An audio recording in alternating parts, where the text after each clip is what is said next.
नेपाल की इन बातों को जानकर आप हैरान रह जाओगे। एशिया का एक ऐसा खूबसूरत देश जहाँ के रीति रिवाज, खूबसूरत मंदिरें, हिल स्टेशन और यहाँ की महिलाओं के बारे में जानकर आप यकीन नहीं कर पाओगे। तो चलिए आज हम आपको खूबसूरत देश नेपाल की सैर करवाते हैं। दोस्तों, नेपाल को साउथ एशिया का सबसे पुराना देश माना जाता है और इस देश का प्राचीन इतिहास यहाँ के काठमांडू की पवित्र भूमि से शुरू होता है। वैसे तो नेपाल पर बारी बारी से कई राजाओं ने शासन किया है, लेकिन ये मुल्क आज तक कभी किसी का गुलाम नहीं रहा। इसलिए तो नेपाल का कोई स्वतंत्रता दिवस नहीं है। भले ही एक छोटा सा देश है जिसकी जनसंख्या सिर्फ 3 करोड़ के आसपास है, फिर भी यहाँ पर 123 से भी ज्यादा अलग अलग भाषाएं बोली जाती हैं। दोस्तों, नेपाल की राजधानी काठमांडू शहर है जो दुनिया के 10 सबसे लोकप्रिय शहरों में से एक है। इस शहर को 2000 साल से भी पुराना बताया जाता है, जो कई प्राचीन मंदिरों का घर भी है। यहाँ का हर एक हिस्सा हिंदू और बौद्ध मठों से भरा पड़ा है। नेपाल दुनिया का एक लौता हिंदू राष्ट्र है जहाँ पर 80% हिंदू, 9% बौद्ध और 11% में अन्य धर्मों के लोग रहते हैं। इस देश की सबसे बड़ी पहचान है माउंट एवरेस्ट और हिमालय, और साथ ही आपको बता दूं कि दुनिया के 10 सबसे ऊंची चोटी यू में से 8 यहीं पर मौजूद है।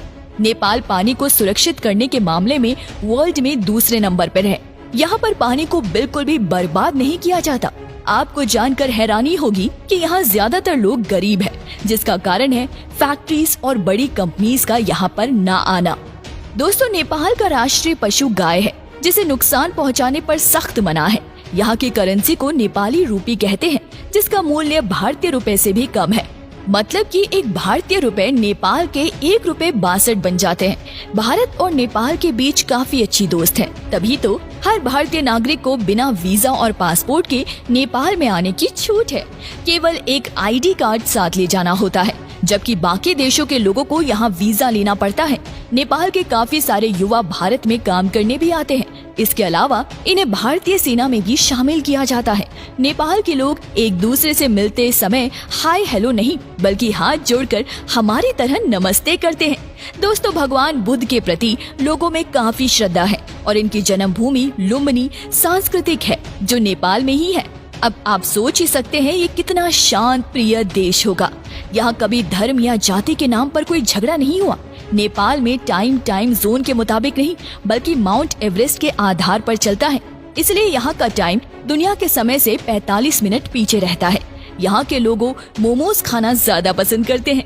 राजधानी काठमांडू में तो आपको जगह जगह मोमोज की दुकान देखने को मिलेगी।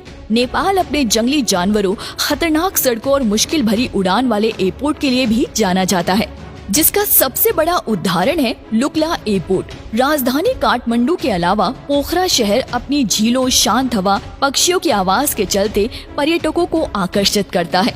झीलों के किनारे ऐसी खूबसूरती यहाँ देखने को मिलती है कि आने वाले लोग अपने सारे दर्द और गम भूल जाते हैं। पोखरा घाटी से हिमालय की ऊंची चोटियां हो आसानी से देखा जा सकता है।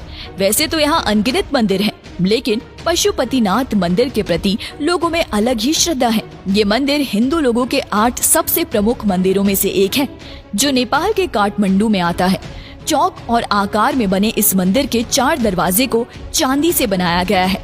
इसके ऊपर शेर का चित्र भी लगा हुआ है। मंदिर के आसपास भी सुंदर नजारे दिखाई देते हैं। नागरकोट ये एक हिल स्टेशन है जो काठमांडू से 32 किलोमीटर दूर है।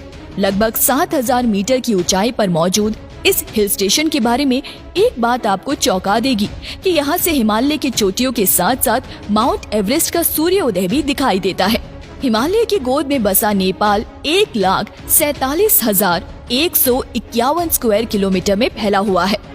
यहाँ पर ज्यादातर लोग खेतीबाड़ी से जुड़े हुए हैं। यहाँ से दूसरे देशों में बड़ी मात्रा में चावल, मक्का, गेहूँ एक्सपोर्ट किया जाता है। नेपाल के लोग नेपाली भाषा में बात करते हुए आपको दिखेंगे। यहाँ पर महिलाओं की संख्या पुरुषों से काफी अधिक है। कुल आबादी में लगभग 65% महिलाएं हैं।